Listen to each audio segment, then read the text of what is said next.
O ministro Edson Fachin, do Supremo Tribunal Federal, negou o pedido da Polícia Federal para investigar o ministro Dias Toffoli. Na delação premiada do ex-governador do Rio de Janeiro, Sérgio Cabral, Toffoli foi acusado de receber 4 milhões para modificar suas decisões e beneficiar 2 prefeitos do estado enquanto era ministro do TSE. Fachin não se limitou a proibir a investigação do colega, mas determinou que a autoridade policial se abstenha de tomar qualquer providência ou promover qualquer diligência direta ou indiretamente inserida ou em conexão ao âmbito da colaboração premiada em tela, até que se ultime o julgamento antes mencionado. O julgamento mencionado por Fachin é de um pedido para anular a delação premiada de Cabral e foi enviado a julgamento pelo próprio ministro Fachin, pouco depois da imprensa noticiar que a Polícia Federal havia pedido autorização para investigar Toffoli. Presidente, caros colegas deputados, o Brasil ontem viu mais uma decisão monocrática do Supremo Tribunal Federal abalar a República, abalar os fundamentos do Estado de Direito e a nossa própria democracia. Com a anulação das condenações de Lula, é importante dizer, por questão processual, não porque não tenha roubado, e roubou muito, Lula agora encontra-se elegível para o ano de 2022. Talvez um dos golpes finais da Lava Jato, porque vem mais coisa por aí, já está prevista a avaliação do Supremo Tribunal Federal, pautada por Gilmar Mendes, da suspeição de Sérgio Moro nos processos da Lava Jato. É um absurdo o que nós estamos vendo nesse país. Sinais trocados. Aqueles que roubaram, aqueles que assaltaram a nossa nação, soltos, sendo absolvidos. Não no caso Lula, não foi absolvido, mas outros, lamentavelmente, seguiram por este caminho. Num grande acordo que se construiu aqui em Brasília, um acordão para enterrar a Lava Jato. Lamentável o que nós estamos vendo. Augusto Aras, procurador-geral da República, indicado por Jair Bolsonaro, acabou com a Operação Lava Jato, com a Força Tarefa. Cássio Nunes Marques, indicado ao Supremo Tribunal Federal por Jair Bolsonaro, votou a favor de que a defesa de Lula pudesse permanecer com as mensagens roubadas e possivelmente adulteradas, hackeadas. E agora nós vemos essa decisão monocrática de Fachin liberando Lula para concorrer nas próximas eleições. E nós nos perguntamos, como brasileiros, será que nesse país o crime compensa? Será que neste país já não vale mais a pena ser honesto e dedicar-se à vida pública de uma forma correta? Senhor presidente, eu quero acreditar que sim há como se dedicar à política de forma correta, mas é preciso que mais pessoas participem da política e mudem-na. Ano que vem tem eleições, para impedir que novos acordões aconteçam e que novos casos como este de Lula da Silva permaneçam impunes. Obrigado, senhor presidente. Como tem dito há alguns meses, venho trabalhando na elaboração de propostas legislativas que deem ao Congresso Nacional legítimos instrumentos de controle dos excessos do Poder Judiciário.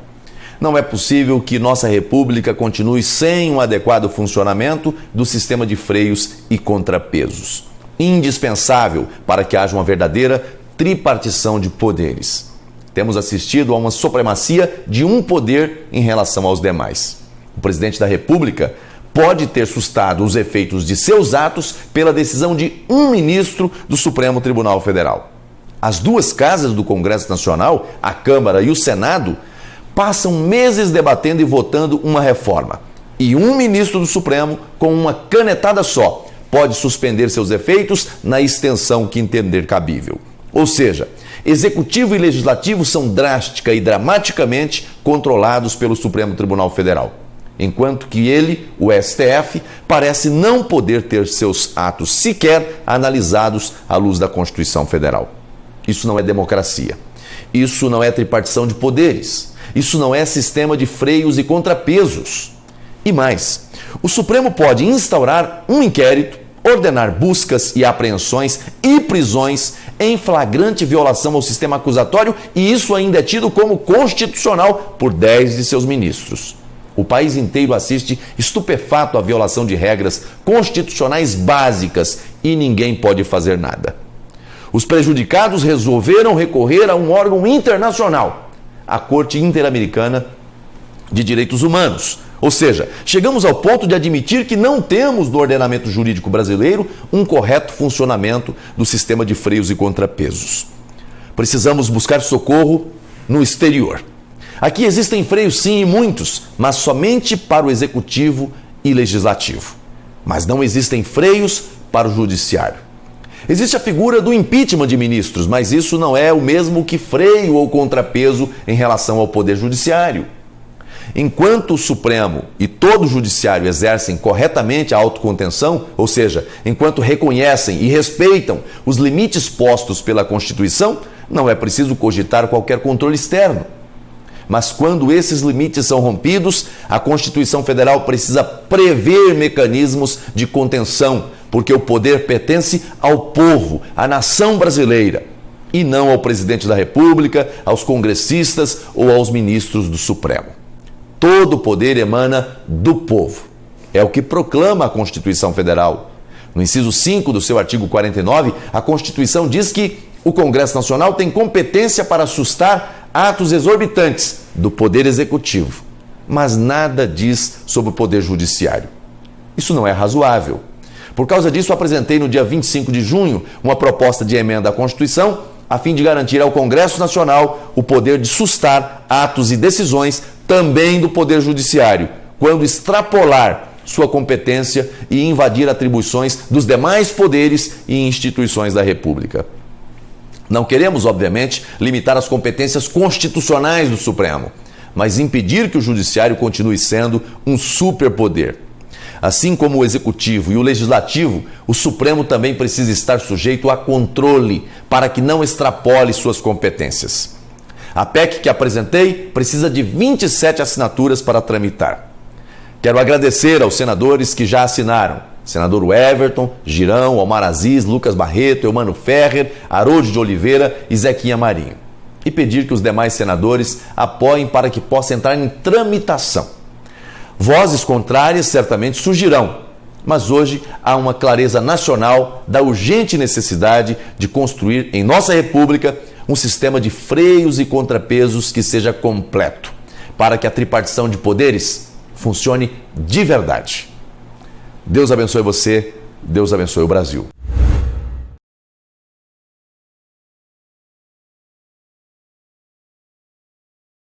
Buenas noches, boa noite para todos.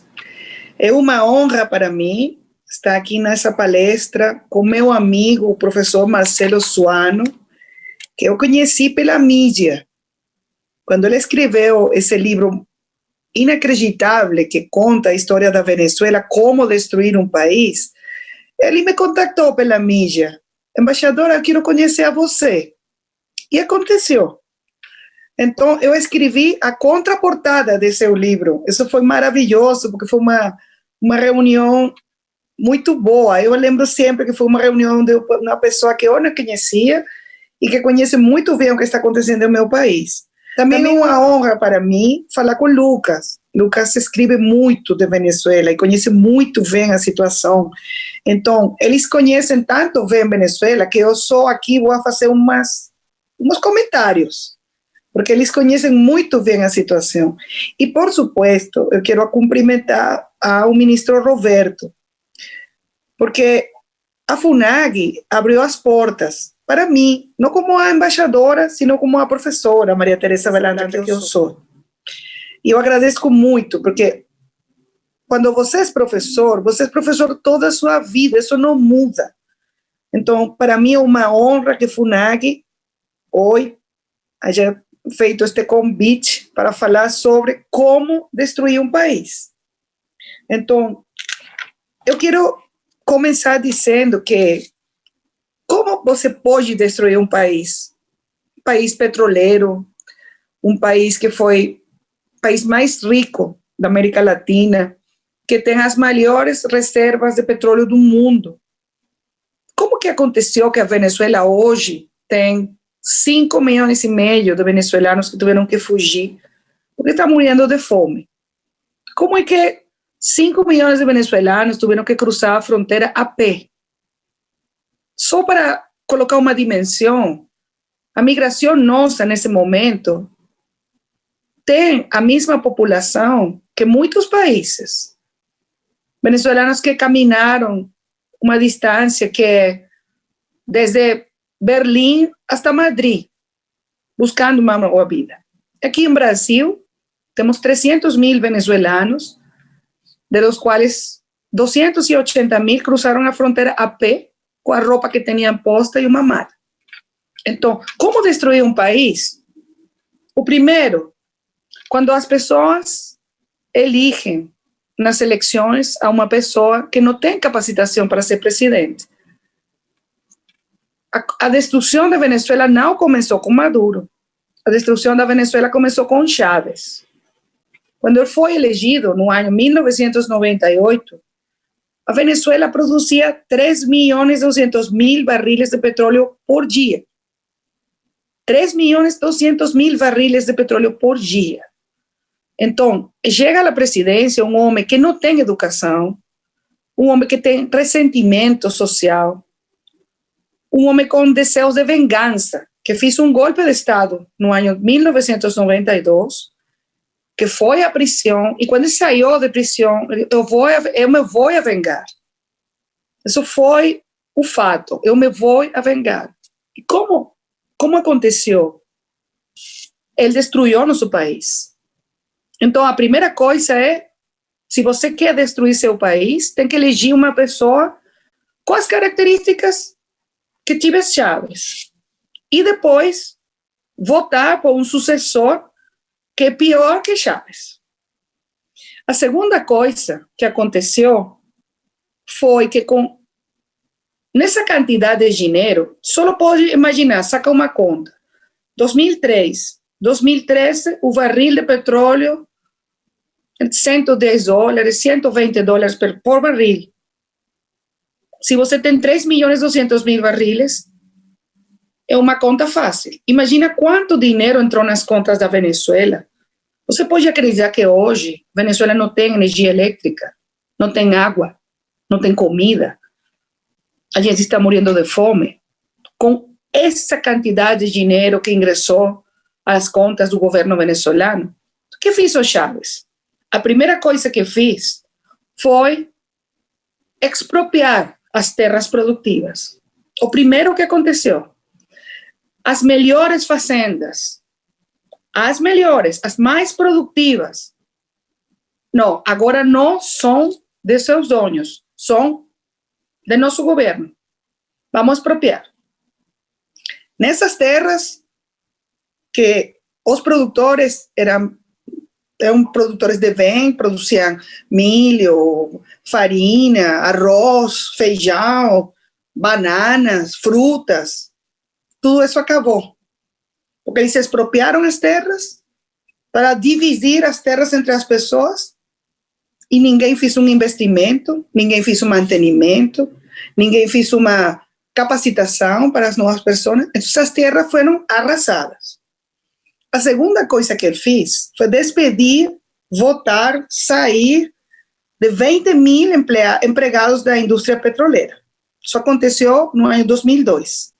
Um dia ele decidiu sair de 20.000 profissionais, engenheiros petroleiros, geologistas, pessoas que tinham toda a sua vida fazendo um trabalho maravilhoso, porque a Venezuela foi a segunda indústria petroleira mais importante no mundo.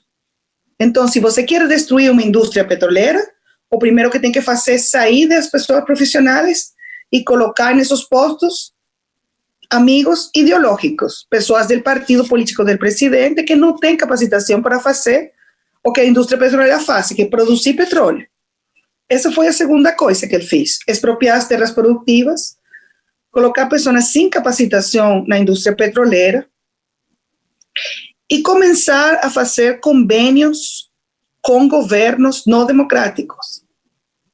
O primeiro que tem que chamar a atenção de vocês é que no ano 2001, Chávez visitou Saddam Hussein no meio das sanções contra Saddam Hussein pela guerra de Iraque. E ele foi a fazer acordos com ele, com o governo iraniano, com o governo de Coreia do Norte, com Cuba, com governos não democráticos. Então tem uma terceira opção, como destruir um país, fazer convênios com governos não democráticos. A quarta coisa que ele fez foi entregar nossa soberania, nossas forças armadas, nossa inteligência e nossa companhia para fazer documentos, identificação, aos cubanos. Chávez fez um convênio com Cuba e ele entregou tudo o que é nossa identificação, registros, cartórios. Hoje, a Venezuela, se você vai vender um apartamento, ou se você vai vender um carro, os cubanos têm controle desses documentos. Aí tem uma quarta coisa, entregar a soberania a um governo estrangeiro. E Chávez abriu as portas para os cubanos, primeiro, e depois para outros, russos, chinos, iranianos. A outra coisa que você tem que fazer para destruir um país é regalar o dinheiro que não é sujo.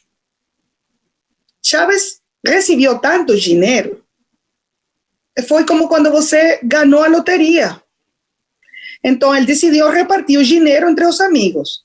Quando você precisa, Evo Morales, aqui tem dinheiro. Quando você precisa, Rafael Correa, aqui tem. Eu te vou regalar um helicóptero. Ele regalou helicópteros das Forças Armadas aos amigos. Você regala as coisas que são suas, você não regala um patrimônio nacional. Ele fez isso. Ele fez isso. Regalou nosso dinheiro, o dinheiro dos venezuelanos, o dinheiro de PDVSA. Regalou. E também fez uma estrutura burocrática de corrupção para beneficiar as pessoas que trabalhavam com ele, que isso foi CADIV, Comissão de Administração de Divisas. Se você precisava importar uma caneta, você precisava importar um quaderno, um livro, um carro, você tinha que passar por uma empresa administrada pelo governo e ele decidia, você tem dólares ou você não tem. Aí ocorreu o maior acto de corrupção de nossa história. Outra coisa que você tem que fazer para destruir o país é administrar mal. E eles administraram muito mal os recursos porque eles regalaram, donaram e se corromperam. A outra coisa que você tem que fazer, o que ocorreu na Venezuela, foi transformar as Forças Armadas. Nossas Forças Armadas, no passado, foram Forças Armadas profissionais, formadas em democracia, subordinadas ao poder civil. O que aconteceu? Chávez mudou tudo isso, transformou a estrutura das Forças Armadas e cambiou a doutrina de emprego das Forças Armadas, de Forças Armadas profissionais a Forças Armadas revolucionárias. Agora, sua lealdade não é com a nação, sua lealdade é comigo, com o líder da revolução. Quando você tem todos esses elementos e também tem um controle total das instituições, Chávez tive controle do Tribunal Supremo de Justiça, da Assembleia Nacional, da Contraloria, Procuradoria, Direitos Humanos. Todos os poderes estavam em controle de Chávez. Então, você tem aí todos esses elementos que hoje configuram a crise humanitária complexa mais grande do mundo depois de Síria, com uma diferença. Síria tem 10 anos de guerra civil. A Venezuela está destruída sem guerra civil. Tem 5,5 milhões de venezuelanos que tiveram que fugir. Então, essa outra coisa. Você quer arruinar um país, tem que expulsar seus melhores cidadãos. E eles expulsaram médicos, professores, engenheiros, enfermeiros, maestros. Essa foi a primeira migração, os empresários, a segunda os profissionais e agora as pessoas que vêm para o Brasil, que são pessoas que não têm trabalho, que não têm medicinas, que não têm comida, que não têm nada, que têm que cozinhar agora com lenha, como se você vivesse no século XIX, que fugiram para dar comida a seus filhos. E, finalmente, como você pode destruir um país? Dando exemplos de repressão. Os venezuelanos nos levantamos nas ruas uma e outra vez. 2002, 2004, 2010, 2014, 2017. Temos mais de 400 mortos nas protestas, mortos. Temos 344 presos políticos. Temos diputados que estão na prisão. Temos diputados, temos dirigentes políticos que eles sofrem torturas. Sofrem torturas. No ano passado, eles mataram um capitão da Marinha torturado. Ele morreu depois de ser torturado. Então, assim você destrui um país.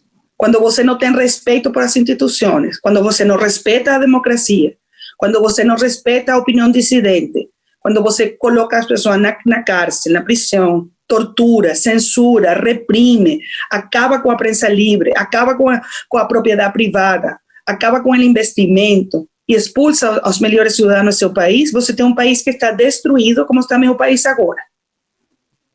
Então, o que eu posso falar é um chamado de alarma pela região. Tem que cuidar sua democracia. Quando os cidadãos não cuidam da democracia, acontece o que aconteceu na Venezuela. Isso que eu posso falar com vocês. Eu vou deixar hasta aqui para escutar suas perguntas. Obrigada.